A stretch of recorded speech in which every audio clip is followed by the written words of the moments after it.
It seems like Epic are dropping hints to what's to come in the future of Fortnite, and while some things seem awesome, like being able to tame wolves, well, it turns out that mechs might actually make a return this season. So today we're showing you 8 Fortnite theories that reveal the future. And if you don't want to see mechs return in Fortnite, make sure you drop a like. There's no coincidence, our first spot talks about mechs and brutes returning. Alright, if you've been to Hunter's Haven anytime soon, or watched our secrets video from last week, you probably remember that we covered a strange mech over in one of the buildings. We talked about it and speculated on who built it, but the main discussion is whether or not these guys are related to the brutes from Chapter 1. If they are, then it means that this is more than just a small Easter egg. This could be a glimpse to the future. I mean, think about it. It is very possible that it means we could see mechs return. I mean, sure, the brutes were just awful in Chapter 1, but with this new updated model, we could see some much needed changes that might make them not as terrible. But probably not, though. Who knows, though? Maybe if we get brutes coming back, they won't have 60 freaking million rockets to fire at you anymore. But our next theory is talking about Midas being a clone of Oro.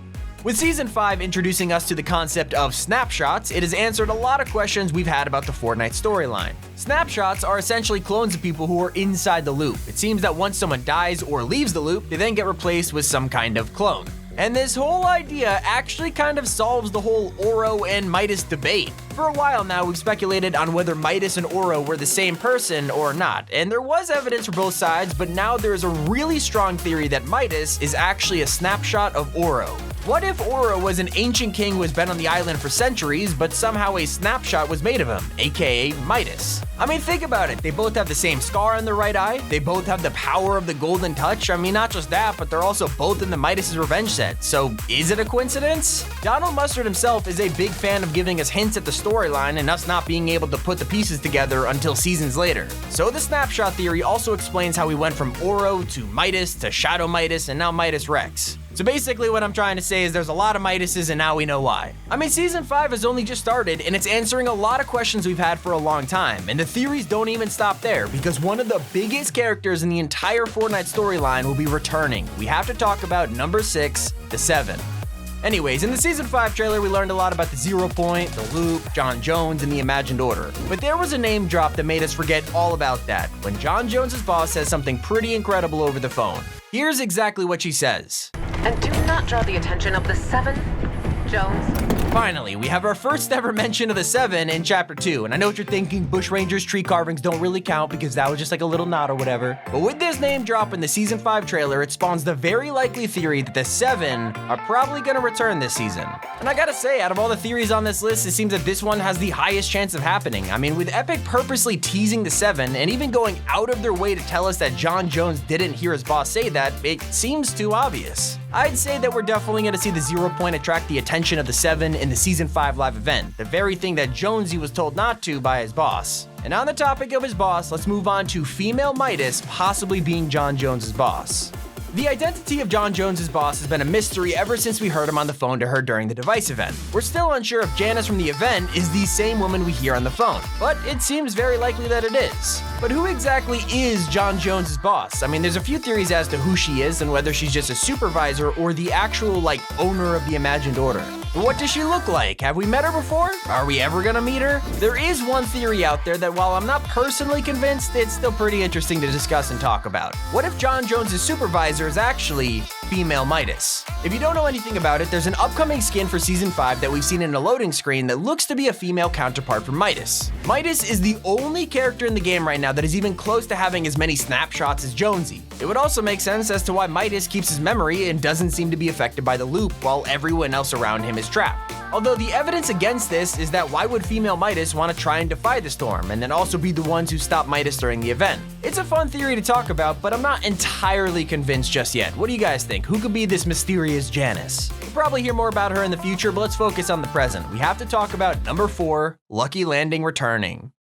During Jon Jones tapes before Season 5 launch, we got a cool insight into every single Battle Pass skin. Jones left behind these logs of the hunters he was sent to find, and one of the tapes was about Condor, the vengeful spirit who will grant any wish for revenge. In the tape, we get a bit of info about him, and Jones mentions something about cherry blossoms. And I know it sounds a bit random, but then in the package that Epic Games actually sent us, which thank you Epic Games, there was actually a pack of cherry blossoms which is confirmed to be a hint at Condor. So what's the deal with all of this? I know it doesn't make any sense, let's talk about it. One theory based on all of this info is that Lucky Landing is coming back to the island. It's possible that Condor is originally from Lucky Landing and keeps talking about the cherry blossoms he remembers. It's also helpful to know that Condor right now in the map is exactly where Lucky Landing was in the Chapter 1 map. And I talked about that in the story video where I said I really do think that Lucky Landing will be merging with Misty Meadows. And with that said, I do think that more Chapter 1 locations will be merging. So with that said, what other old locations could return? We know that the map is going to change throughout Season 5, and we're likely going to see old POIs come back like Frenzied Farm, Snobby Shores, maybe even Paradise Palms. Turns out they're not the only things getting rifted onto the island. I can't wait to discuss every new bounty hunter coming to the island. So I mentioned earlier that we actually received a package from Epic Games, and it's true, we did. We were lucky enough to receive Jon Jones's actual backpack, which contained a letter and a list of items which Jones should use to convince more hunters to come with him. We're gonna be seeing way more hunters brought in from across the metaverse as Season 5 progresses, and in fact, they've already started. Since the season began, we've already had both Kratos, Master Chief rifted on the island, and it doesn't stop there because Daryl and Michonne from The Walking Dead have also been brought here. But the teases on the list continue. We have sunglasses, which we think could be for the Terminator. Rations were likely for The Walking Dead. Hand wraps could be some kind of boxer or fighter, maybe somebody from like Street Fighter, Mortal Kombat. The mud mask or the necklace with a tooth could be for the Predator, and we also know that because of the tons of references, especially in Stealthy Stronghold. I mean, look at the crashed helicopter in a tree and the car generator, both are references to the Predator movie. I mean, you could even hear the Predator growl on one of Jon Jones's tapes. It's an open shut case. But now we need your help. We have these space bananas, which is very confusing, maybe Winston from Overwatch, and then we have the tokens. It's just hard to tell who these could belong to. At first I thought of John Wick, but he's already in Fortnite twice, so we need your help. Comment what you think these items are for. But anyways, coming in at number 2, we have the Tameable Wolves.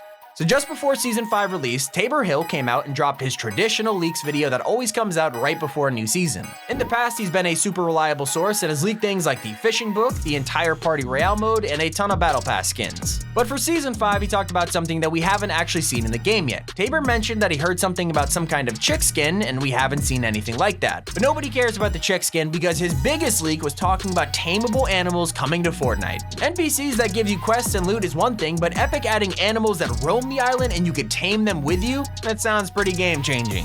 According to the leak, we'll see animals like wolves being tameable and could probably fight for us like the NPCs, or we could possibly use them as vehicles if we wanted to ride around them or something. It sounds fun. The question is, will we see them in Season 5 or Season 6? Maybe even after that. Seems like a waiting game for now, but we did see the Dire skin in the Kratos trailer, and it does seem odd that he would be fighting off wolves. Not exactly Kratos' thing. But anyways, moving on, it's time for our final theory. Coming in at number 1, we have Jon Jones' biggest secret revealed. At the end of Season 5, there's a theory that Jon Jones will actually have used his Rift device so much that it could possibly wear out and he'll become trapped on the Fortnite island. It'd be a great setup to the live event and will make all the bounty hunters he's hired mean something. Imagine if him going overboard and hiring all these hunters is the reason he gets stranded in the loop and is stuck here with all the tortured snapshots that he actually trapped here in the first place. It'd be kind of a neat way for the story to go, and while there isn't much evidence out there, I think it's a nice theory and that's the whole point of Fortnite's storyline. But anyways, click on screen right now. This has been Tommy and you're watching Top 5 Gaming.